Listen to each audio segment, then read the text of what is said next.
High রে বলত তোরা কিটা বলছে হে মুসা 1.5 ঘন্টায় শান গাইছে দুইটা একটা বলছে কোনটা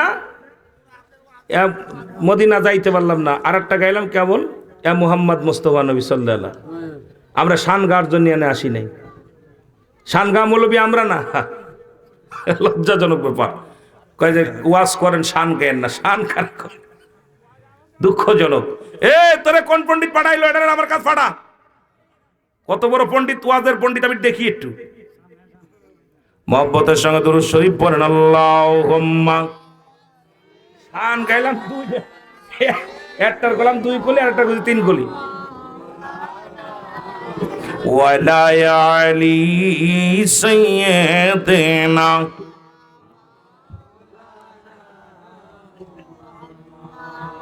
আমার ভাইরা আমার বন্ধুরা আমার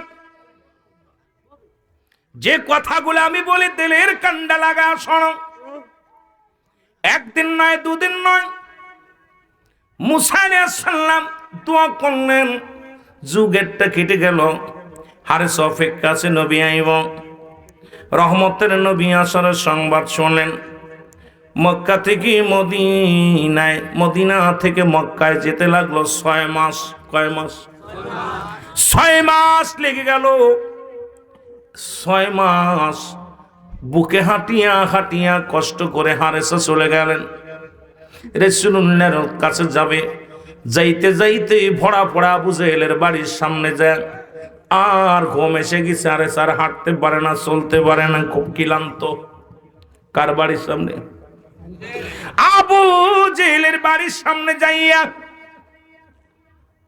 কার বাড়ি বালা মানুষ কথা কয়টা আবু জেহেল খুব বালা মানুষ এর বাড়ির সামনে যা গুইসাব একটা পড়ে আছে সকালবেলা আবু জেহেল ঘুম থেকে উঠে দেখে রে দরজার সামনে ঘরের সামনে বিশাল একটা সাপ সাপটা দেখি আবু জেহেল কয় বাপ রে বাপ মুহাম্মদ তো জম্মের জাদুকার হয়ে গেছে আরে বাতিজা মুহাম্মদ গতকালকে একটু ঝামেলা হয়েছে আজকে এই বড় জাদু কইরা বড় সাপ পাঠা দিছে আমারে মারার জন্য দাঁড়ারে সাপ তোরে আজকে শেষ করে দিব জোরে জোরে চিল্লায় বলো আল্লাহু আকবার আবু জেহেল আরে লাঠি দিয়ে আবু জেহেল যখন আঘাত করবে রে আরে চাকান্দার বলে আবু জেহেল রে আবু জেহেল আমারে মারিস না আমি কোন সাপ নয় রে আরে আমারে তুই মারিস না আমি বড় অভিশপ্ত মানুষ আরে আমার রাসূলের সঙ্গে বেয়াদবি করেছি রে আখিরি নবী রাহমাতুল লিল আলামিনের সঙ্গে বেয়াদবি করেছি আবু জেহেল রে শোন রাহমাতুল লিল আলামিনের নামটা কাটার কারণে ওই তাওরাত কিতাব থেকে নামটা কাটার কারণে আমি গইসা হয়ে গেছি আবু জেহেল রে আমারে মারিস না একটা বার সুযোগ দে নবীর কাছে ক্ষমা চাইতে একবার যদি ক্ষমা চাইতে পারি রে একবার যদি ক্ষমা নিতে পারি আমি আর সার জীবন দান্ন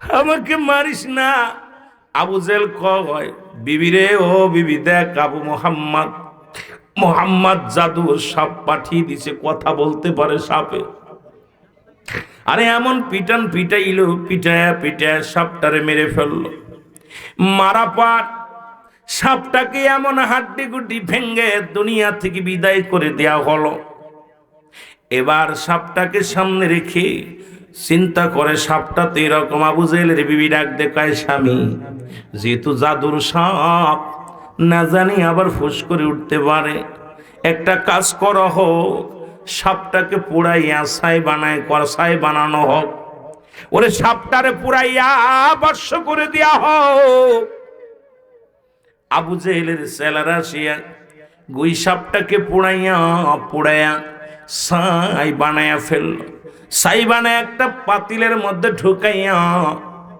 এবার চিন্তা করে মুহাম্মাদের ভণ্ডামি বেড়ে ছোটায়া দিব আব্দুল্লাহর বেটা মুহাম্মদ যদি বলতে পারে এই পাতিলের মধ্যে কি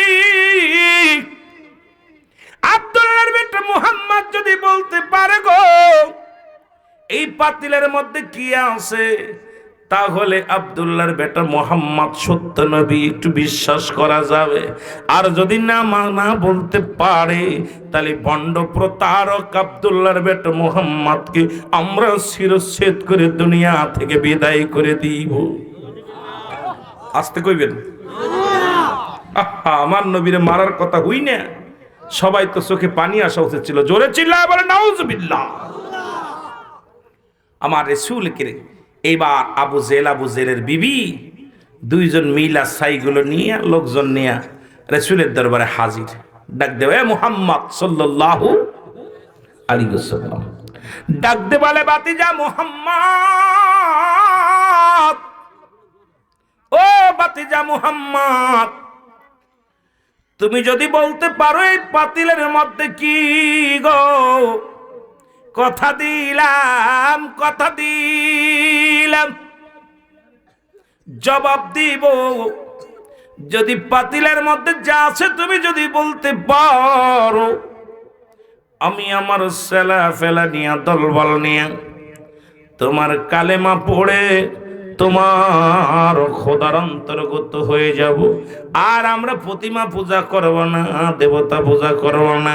আমার আগের বক্তা বলেছিল আল্লাহু আহাদ আল্লাহুস সামাদ লাম ইয়ালিদ ওয়া লাম ইউলাদ ওয়া লাম ইয়াকুল লাহু কুফুয়ান আহাদ।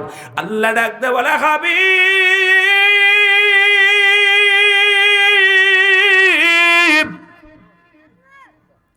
নবী গো, মায়ার নবী গো, আপনি বলে দেন আমি আল্লাহ এক। কয়জন? জোরে বলেন আল্লাহ কয়জন? আরো জোরে বলেন কয়জন? আবু জেহেল কয় আমি আল্লাহ এক মেনে নিব যদি বলতে পারো ভিতরে। আল্লাহ কয় হাবিব রে, আমি কাউরে জন্ম দিই নাই, কারো থেকে জন্ম নিই নাই। এই আসমান জমিনের মধ্যে কাউকে আমি জন্ম দিই নাই, কারো থেকে জন্ম নিই নাই। আমার সমতুল্য সমকক্ষ আসমান জমিনের মধ্যে কেউ নাই। সারা পৃথিবী আমার মুখাফেকি, আমি কারোর মুখাফেকি নয়। আল্লাহর মুখাফেকি আমরা বান্দারা, বান্দার মুখাফেকি আল্লাহ নয়। আল্লাহ কি কারোর মুখাফেকি? এই জোরে বলা যাবে না আল্লাহ কারোর মুখাফেকি। আল্লাহ কারোর মুখাফেকি নাই, আমরা সবাই তার মুখাফেকি। কিন্তু আবু জেহেল তো চন্দ্র পূজারি, আবু জেহেল তো মূর্তি পূজারি। আবু জেহেল কয় মুহাম্মদ সাল্লাল্লাহু আলাইহি ওয়াসাল্লাম, তুমি যদি বলতে পারো পাতিলের মতো কি আছে, আমি কথা দিলাম আমি দেবদেবীর পূজা ছেড়ে দিয়ে তোমার মৌলার পূজা করব। লা ইলাহা ইল্লাল্লাহু মুহাম্মাদুর রাসূলুল্লাহ। জোরে জোরে চিল্লায় বলা যাবে না সাল্লাল্লাহু আলাইহি ওয়াসাল্লাম? মারহাবা বলেন না? কি আশ্চর্য ঝড়কে! ওঠো কেন, বসো। আমার ভাইরা, আমার বন্ধুরা, আমার যে কথাগুলো বলি লক্ষ্য করে শোনো গো। আমার নবী ডাকতে বলে বাতে চাচা গো, চাচা, পাতিলের ভিতরে যা আছে ওইটা যদি জবান দিয়ে কথা কয়, আমার বলা লাগবে না। ওই পাতিলের ভিতরে যা আছে ওইটা যদি বলে, কথা বলে, তাহলে মানবেন নি? আবু জেহেল চিন্তা করে, পাগল বাতিজা কয় কি রে, এরে আমি তো সাপটারে ফুরাইয়া ছাই বানাইছি, ছাইতে কোনোদিনও কথা কইতে পারতো না। বাতিজা রে, তাহলে বলো, তুমি বলে দাও। সঙ্গে সঙ্গে আমার নবীজি শাহাদাত আঙ্গুল মোবারক উঠাইলেন। এই আঙ্গুল উঠাইয়া ডাকতে বলে আল্লাহ, এই পাতিলের ভিতরে যা আছে তুমি জবান খোলা দাও গো। পাতিলের ভিতরে তুমি যা আছে জবান খুলে দাও। সঙ্গে সঙ্গে ভিতরে থেকে আওয়াজ আসে, লা ইলাহা ইল্লাল্লাহু মুসা কালিমুল্লাহ। জোরে জোরে চিল্লায় বলা যাবে না সুবহানাল্লাহ? কি মজা! কারণ মুসা নবীর উম্মত, মুসা নবীর উপরেই কালেমা পড়েছে। ঈসা নবীর উম্মত, ঈসা নবীর উপরে কালেমা পড়েছে। কিন্তু আদম থেকে যত নবী আসছে সবারই কালেমা ছিল লা ইলাহা ইল্লাল্লাহ, লা ইলাহা ইল্লাল্লাহ। মুসা কালিমুল্লাহ, ঈসা রুহুল্লাহ, আদম শফিউল্লাহ, ইব্রাহিম খলিলুল্লাহ, নূর মুহাম্মদ সাল্লাল্লাহ। জোরে বলেন সুবহানাল্লাহ, আরো জোরে। কিন্তু কালেমা কিন্তু ওই লা ইলাহা ঠিক আছে, লা ইলাহা ইল্লাল্লাহ পর্যন্ত সব নবীরাই, সব নবীরাই। কিন্তু এক একজন নবী তার উপরে বলেছেন যে আমি আদম শফিউল্লাহর পরে ঈমান আনো, আর ইব্রাহিম খলিলুল্লাহর উপর ঈমান আনো, মুসা কালিমুল্লাহর উপর ঈমান আনো। আমার নবী রাহমাতাল লিল আলামিন বলেছে আমি আমার উপরে বিশ্বাস করো, আমি আল্লাহর প্রেরিত রাসূল বা বান্দা। জোরে বলা যাবে না সুবহানাল্লাহ? আর একটু জোরে বলেন না। আমার ভাইরা, আমার বন্ধুরা, আমার আবু জাহেল সঙ্গে সঙ্গে পাতিলটা ছেড়ে দিয়েছেন। পাতিলটা ছেড়ে দেওয়ার সঙ্গে সঙ্গে পাতিলটা ভেঙে গেছে। ভিতর থেকে বিশাল বড় এক সাপ বাইর হয়েছে। সুবহানাল্লাহ বলেন। আবু জাহেল কয় বাপরে বাপ, মুহাম্মাদের জাদুর কি ভাব, এর জাদু কি বড় জাদু লাগাইছে। এর সাপ ফট মেলে আবু জাহেল রে, আজকে তোর আর নিস্তার নাই রে, আজকে তোরে খাইছি, আজকে তোরে খাইছি রে। আবু জাহেল কয় বাতিজা মুহাম্মদ, সাপটা ঠেকা, বাজান ঠেকা, কালেমা পড়ছি, একটু দাঁড়া। আমার নবী ডাক দিয়ে কয় দাঁড়া সাপ, দাঁড়া। সাপটা দাঁড়ায় গেছে। দাঁড়ায়া ডাক দিয়ে বলে নবী গো, ওই আবু জেহেল আপনি বিশ্বাস করেন না, কারণ আবু জেহেল একটা ভরা ভরা আমাকে মেরে হাড্ডি গুড্ডি ভেঙে ফেলেছে, আমাকে মারিয়া আগুন দিয়া পুড়াইয়া ছাই বানায়া দিছে। নবী গো, ওই বড় বড় একটু মায়া নাই, একটু দয়া ওর অন্তরের ভিতরে নাই। নবী গো, আমি আপনার কদমের মধ্যে পড়ে আসি নবী গো, ওরে ছাড়েন না, ও জীবনে ও কালেমা পড়বে না। আমার নবী কয় ফের ফিরে আয় হারেসা, ফিরে আয়। জোরে জোরে চিল্লায় বলা যাবে না সুবহানাল্লাহ? আল্লাহর নবী ডাক দিয়ে বলে হারেসা রে, হারেসা রে, ফিরে আয়। হারেসা কয় নবী গো,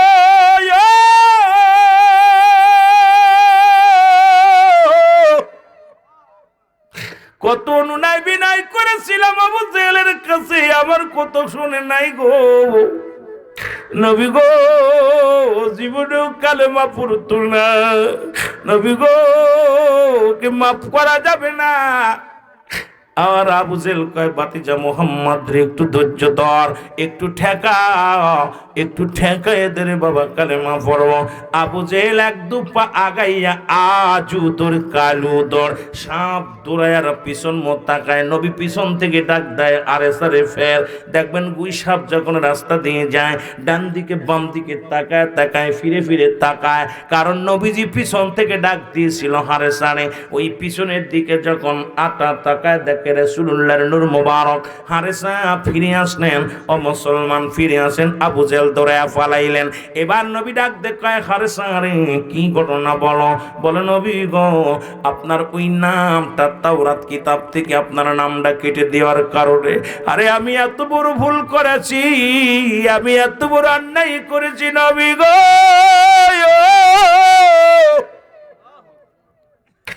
মার নবী, ইয়া রাসূলুল্লাহ, ইয়া হাবিবাল্লাহ, আমি আর এত বড় ভুল করেছি নবী গো। এই ভুলটা আমার নবী মুসা নবী বলেছিল, আরে সরে ভুল করিস না। আমি তার কথা না শুনিয়া ওই পণ্ডিতগিরি করতে যাইয়া তাওরাত কিতাব থেকে আপনার নামটা কেটে দিয়েছিলাম ইয়া রাসূলুল্লাহ, ইয়া হাবিবাল্লাহ। যখন নামটা কেটে দিয়েছি সঙ্গে সঙ্গে আমি গৈসা বয়ে গেছি নবী গো।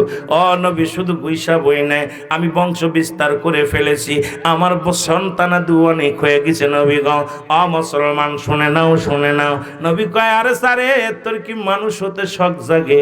আমার নবী বলা পর আরে কয় ইয়া রাসূলুল্লাহ, ইয়া হাবিবাল্লাহ, কে বা না চায় গো, আমার নবী দোয়া করলেন, সঙ্গে সঙ্গে মুসলমান শুনে নাও, সাপ থেকে পুনরায় মানুষ হয়ে গেলেন।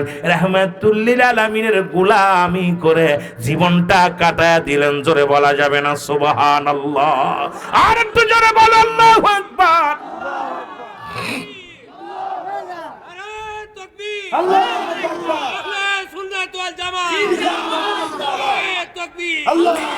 এ যুবক ভাইরা, দেখবেন ওই গুই সাপ নবীর সাথে বেয়াদবি করার কারণে পৃথিবীতে যত গুই সাপ দেখবেন ভালো পানিতে থাকে না, শুধু বাথরুমের মধ্যে পাবেন, পচা পানির মধ্যে পাবেন। যেখানে পচা পানি আছে সেখানে গুই সাপ আছে, ভালো পানিতে জীবনে গুই সাপ পাবেন না। পচা পানি ল্যাট্রিনের মধ্যে পাবেন গুই সাপগুলো। কারণ রাসূলুল্লাহর সঙ্গে বেয়াদবি করার কারণে যত যত বংশ বিস্তার করেছিল, ওরা ওদের বংশ শুধু পায়খানা ময়লার মধ্যে ওদের অবস্থান। আর দেখবেন গুই সাপ যখন হাঁটাচলা করে শুধু ডান দিকে আর বাম দিকে তাকায়। কারণ ওই যে রাসূল ডাক দিয়েছিল হারেসা বলে, ডাক দিয়েছিল হারেসা রে, তখন নবীজিকে ডাক শুনতে গেছিল পিছন দিকে ফিরাইয়া। আজও পর্যন্ত মন চায় তার বংশের যারা রে, তারা মনে করে আমার নবী বুঝি ডাকছে রে, ডাকছি রে।